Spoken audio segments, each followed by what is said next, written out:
we know from this primary reference paper we're using for the quadrotor model, and by our derivations that parallel this paper, that the equations of motion involve a torque about the x-axis, y-axis, and z-axis produced by the rotors, and for the x and y axes we've got a thrust factor times the arm length times the difference of the squares of the rotors, opposing rotors, and likewise the pitch about the y. We've got a thrust factor times the arm length, assumed the same, a square quadrotor configuration, times the difference of the squared propeller speeds opposing. And then the yaw about the z, that's a drag factor and the difference of the squares of well, the sum of the, say, counterclockwise minus the clockwise torques. And what that means is if we know we're spinning a propeller clockwise and the opposing one clockwise, and then these other two counterclockwise and counterclockwise, you can get the entire craft to yaw if, say, the two clockwise are spinning slightly faster than the counterclockwise, or vice versa. And that's because the drag torque is felt or loads the quadrotor body, and so that difference in counterclockwise clockwise torque is going to make it yaw. The roll and the pitch are kind of obvious. If we speed up this rotor and slow down the rotor on the other side, we expect that side to go up and the other side to go down, and likewise for pitch. So we're going to use a thrust coefficient or a thrust constant for roll and pitch, and a drag constant for yaw. But how do we arrive at those? You can see here, for it to be a torque, the units are going to be a force and a force over a squared, radian squared per second squared, for example. So we'll have those units will cancel, and we'll have a force times the distance is a torque. Same thing for here. And then the units on z, for that to be a torque, this is going to have to be, say, Newton meters over radian squared per second squared, for example. How are we going to arrive at those for a given propeller? The thrust constant and the drag constant. Took some reading, but I arrived at a website published by the University of Illinois at Urbana-Champaign that has a database of wind tunnel data for candidate propellers. APC is one vendor. I'm not familiar with all of them quite yet, but a range of propellers in different designs. And what they did was test them in a subsonic wind tunnel. Here's a propeller. Here's their test setup. And what they're after are standard propeller aerodynamic coefficients that you can find in literature dating back to the heyday of advance in propeller design, before World War II and preceding. The two coefficients that we're interested in, that we're going to focus on, are the thrust coefficient. That one jumped out at me as being pretty obvious. We need a thrust constant, so I figured, yeah, we'd probably get at that through this coefficient. And I struggled for a while to figure out where I was going to get the drag coefficient. And it turns out that it's derived from the CP, or power coefficient. And these are dimensionless, so they take a measured, this is thrust or force, and then they make it dimensionless by dividing by the test conditions, the diameter to the fourth, revolutions per second squared. That could be any rotational units, but they state what they are here, revolutions per second. We'll get to how we convert these units in a bit. And then they've got the air density for the test condition. The independent variable for wind tunnel tests is something called the advance ratio. In some references, I see it referred to as the ratio of the free stream velocity and the tip speed of the propeller. Here they list it as free stream velocity divided by the r revolutions per second times the diameter. So same thing, basically it's a ratio. As that approaches unity, that means you're basically, if it's an airplane, you're flying as fast through the air, you're moving as fast through the air as the tip of your propeller, and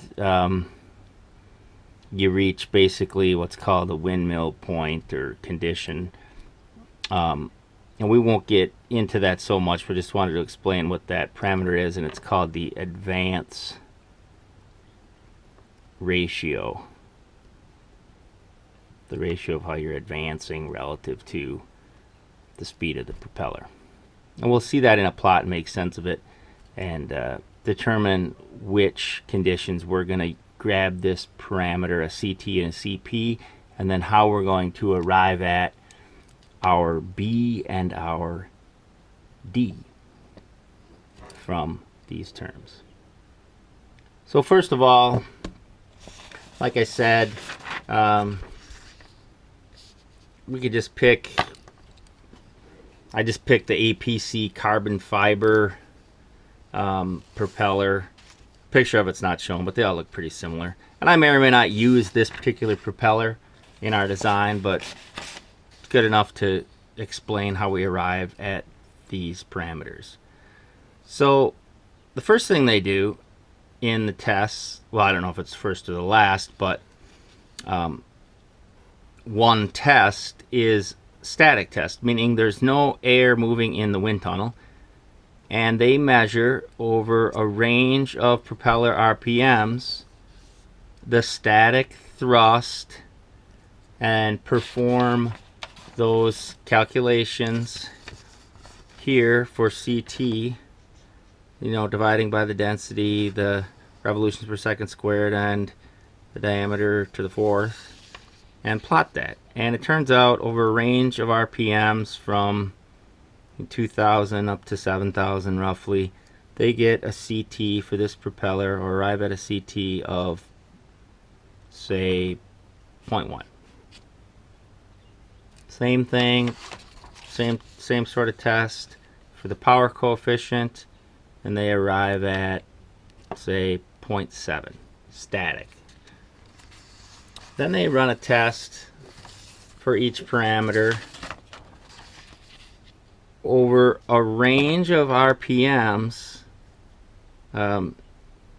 here 4,000, 5,000, 6,000, 6,800, and for each constant RPM of the propeller, they increase the free stream air velocity in the wind tunnel. So they're moving the air faster and faster through the wind tunnel. So the advance ratio is getting larger. V is going up. They're holding N constant at each step, 4,000, 5,000, 6,000, 6,800, and D is fixed. That's the diameter of the propeller. So as V goes up, J goes up, approaches unity, and this basically tells us as we get close to 1, we're getting no thrust out of the propeller. and that makes sense.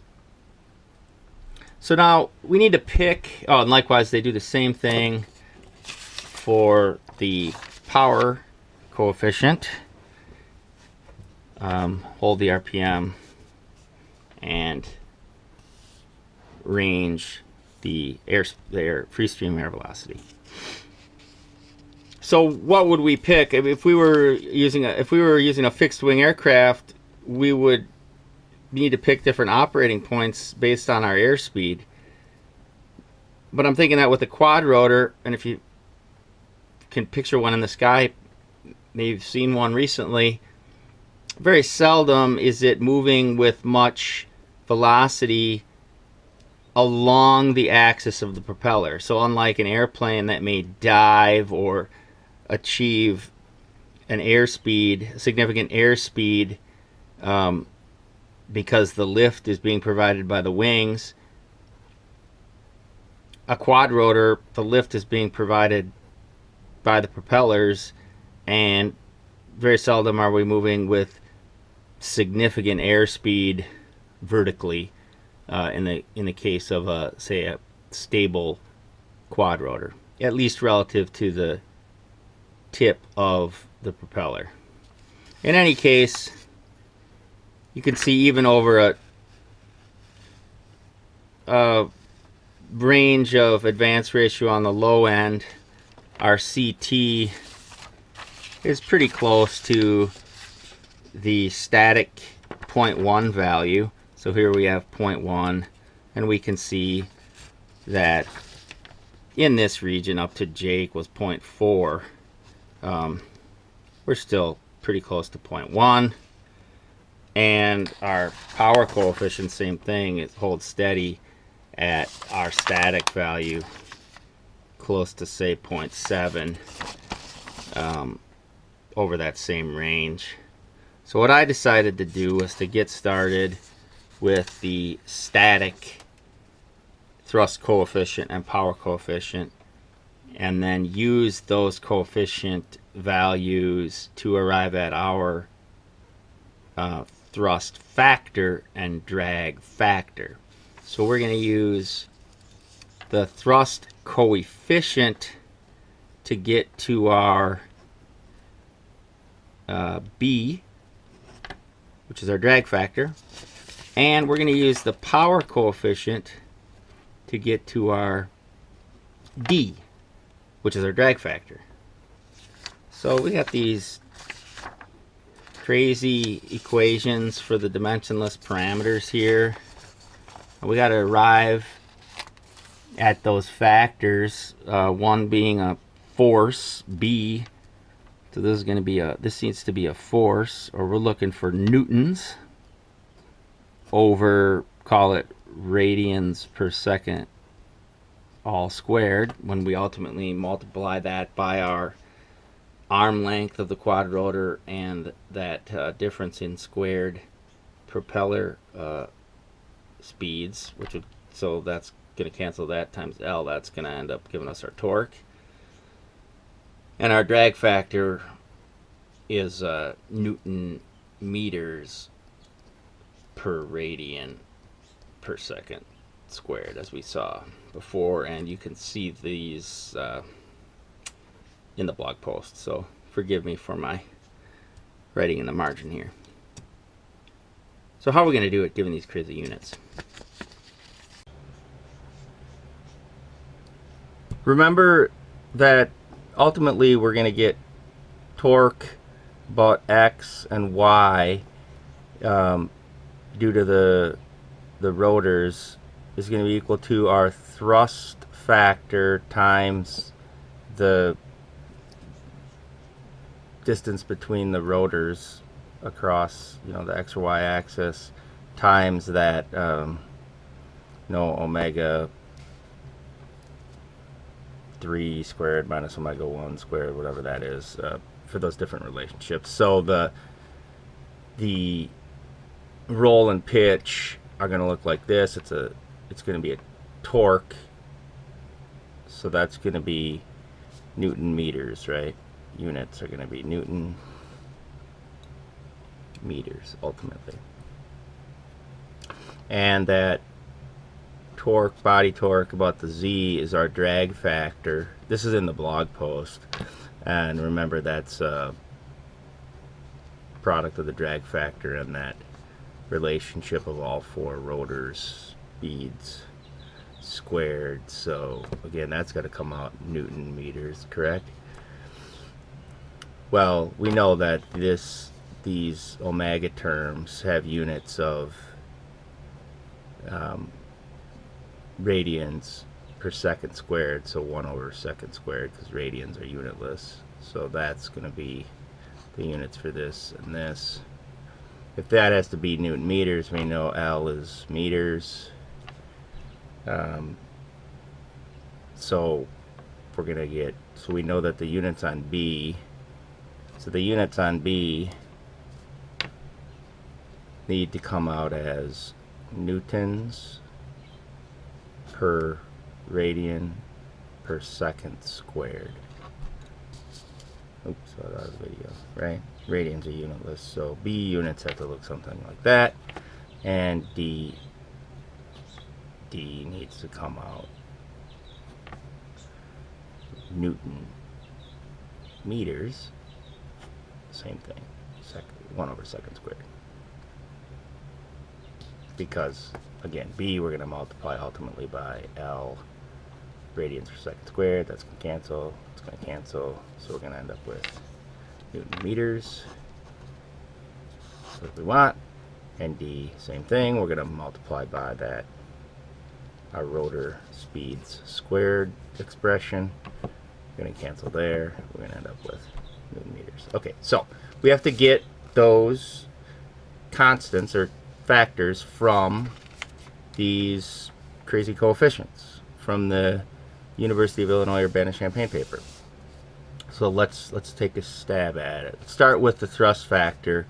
We've got the dimensionless thrust coefficient.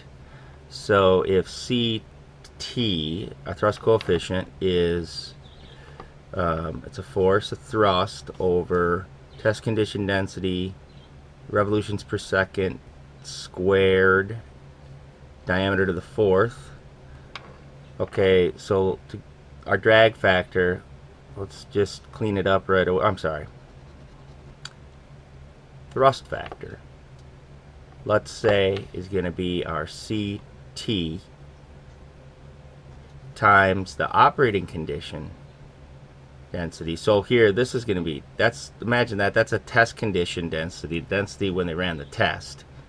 And this, we'll call this P0, P naught or O or 0, whatever, for our operating condition density. And diameter is our diameter. We're using the same propeller, so we're going to do that. Okay, so that's going to, if you think about it, CT, if we expanded it out, these would cancel these from a units perspective. So that cleans that up. So now we're left with, in a units sense, we've got newtons in the denominator, and we've got revolutions per second squared. Let's clean that up. So we've got revolutions per second times 2 pi radians per rev squared. Okay, so revs go away. This becomes, these units become newtons over, and we're gonna throw the 2 pi. We'll do the, so this is 4 pi squared. So we'll throw 4 pi squared down here. And units again are going to be 1/second squared. And we know that's what we're after from here, right? The units on B that we want are newtons over 1/second squared, so that when we multiply by the arm length and the rotor speed difference across the body, we'll get that Newton meter torque for roll or pitch. Great. So that's our B term right there. And the units are newtons over 1 over second squared. B. Got it. Thrust factor. That's what we were looking for. Now let's do the drag factor. So the drag factor, we're going to get at that through the power coefficient. So again, CP equals power over rho measured powered input to the propeller, rho density at the test conditions, revolutions per second cubed, diameter to the fifth. Okay, so if we think of our drag factor D, let's get that as CP times operating condition density, diameter to the fifth again. So I'm just thinking about units right now. This goes away, so we take care of those units.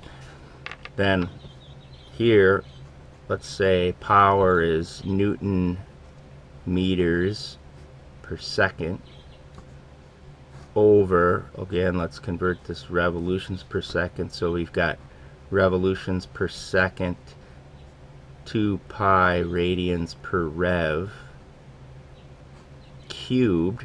These are units. That goes away. So we're going to end up with an 8 pi cubed. So let's throw that in the denominator over here, just to get it out of the way. And then the units are going to look like Newton meters per second all over set getting cubed. One of those seconds goes away, that goes away, that goes with 1 over second squared.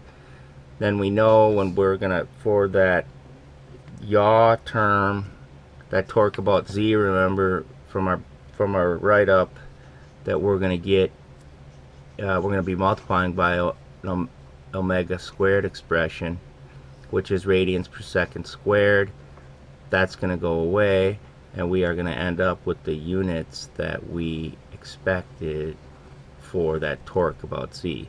So the units for our drag factor are Newton meters over 1 over second squared, radians per second squared. That is our drag factor.